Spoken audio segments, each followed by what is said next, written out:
بسم الله الرحمن الرحيم. الحمد لله رب العالمين. اللهم صل على سيدنا محمد وعلى آله وصحبه وسلم.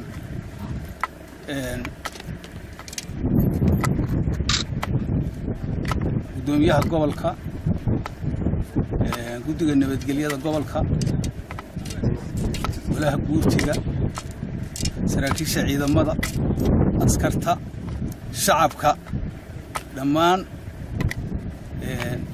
soo dhaweyntaadna soo dhaweyseen wayna ka mahad celinaynaa waxaan weenahay waa mahadsantihiin annaguna sidaas oo kale baanu inii soo dhaweyn doonaa haddii ilaahay yiraahdo waxa weeyaan annagu haddeer boocamaanu ka nimid aniga iyo odayaal cuqaal iyo saraakiil talaanu ku nimid Somaliland maamulkeeda noo yeeray dawladda Somaliland baa noo yeedhay madaxweynaha iyo golihiisa wasiirada waanu u tagaynaa tala iyo macluumaad baanu u wadnaa iyagana waxaanu ka qaadanaynaa wixii ay nagu kordhiyaan wada shaqayntuna awalba waanu wada shaqayn jirnay laakiin iyar waynu kala maqnaynoo haddeer waxa weeyaan waxaan aragga ku celceliseen waanu ku sugaynay daanaba waynu sugayn magaalada boocama waa magaalo ka tirsan waa gobolka Sool bay ka tirsan gabadhii tiri daandaarka yaa laga rabay yaa xaq inay yimaadaan la rabay yaa si la rabay xaq inay yimaadaan marka qadarta rabbi bay ka noqotay anagu inaanu inii nimaado idinkana sidaas oo kale aanu idinka sugaynaa inaad timaadaan dalku wax qabad u baahan yahay maaha dalka Somaliland maaha gambare wixii maaha waa yoocada iyo gambare inta u dhaxaysa waa dayacan tahay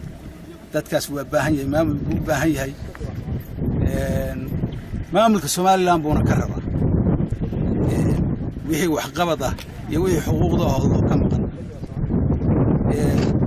23 sanadood dadkaas halkaas iyaga istibara